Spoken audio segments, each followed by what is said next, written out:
And one thing that you always say is that you guys, your mission pretty much is to preserve the music. Can you just tell my audience, what do you mean by preserving the music?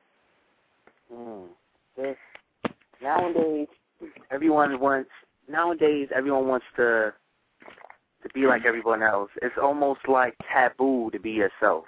You know what I'm saying? Like, I mean, it goes a little deeper than the music. I mean, it's the way you dress, the way you talk, the way you act, the way you walk. You know, if someone else says Nike's a whack, you know, Pharrell or Lil Wayne was to go on television and be like, Nike's a whack, I guarantee you Nike will go out of business next week.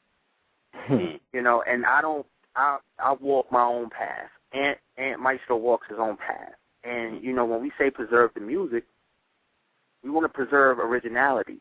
You know what I'm saying? Like, we want to be individuals still. We still want to be, you know, 20, 30 years down the line, you know, when our legends, when we have, you know, when our names are considered as legendary, we want to be considered the ones that were pioneers. And the only way to do that is to preserve real music, man. And again, that goes back to being original, having your own sound, not being scared to be different, you know what I'm saying? And we're not going to conform to today's standards of music. You know? Yeah. You know, we have a lot of old school influences. For instance, going back to what you were saying, you asked us, does our music sound like anything else, anyone else? No, but I can tell you this. We've had a lot of compliments, and we've had a lot of people say that we sound like the new Quincy Jones. And when I say that, now I know that's huge when we say that. And we don't mean that as in like, damn, we just created Thriller. We mean just in terms of how we approach the records, how the quality of the records, not so much, oh, we're legends and we're this. No, we're talking about how Quincy really thought out the records and how he really arranged the records and took the time out to create hits. That's, you know, right, exactly. So that's what they mean when they say we're like the young Quincy Jones.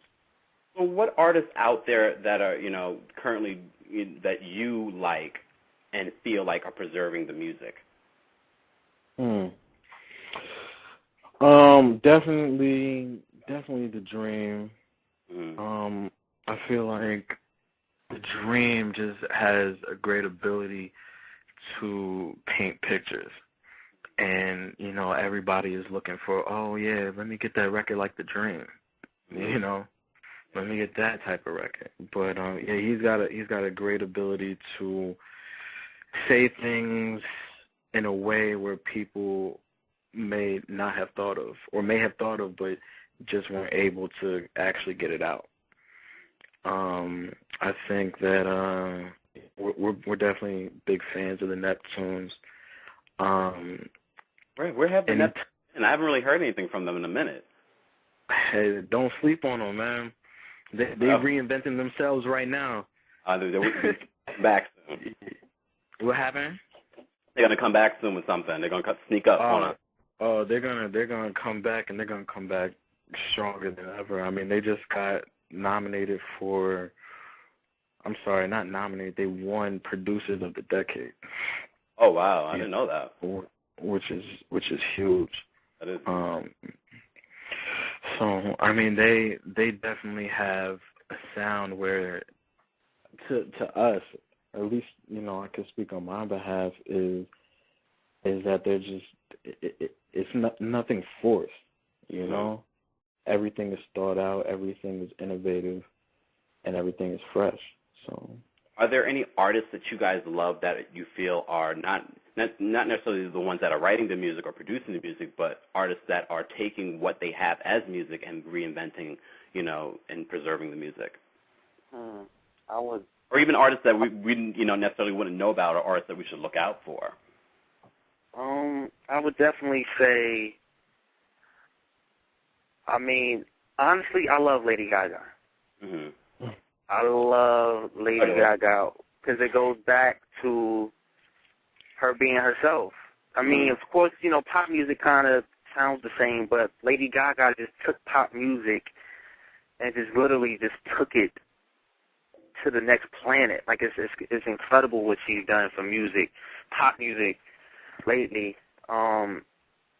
That's probably the only person I could think of. I mean, I co-sign with Ant as far as The Dream. I think The Dream is really, really underrated. I think that guy is incredibly talented. And also, you know what? There's actually a new artist that me and Maestro have been working with named Angelina Ross. Angelina. Angelina Ross. She's out of London, man, and this girl, me and Ant were brought in to the studio last week, the last couple of weeks to work with her, man. She flew in from London, and we went into the studio with this girl. As soon as we got there, we wasn't even there for 5 minutes, man, and she already had the concept for a record.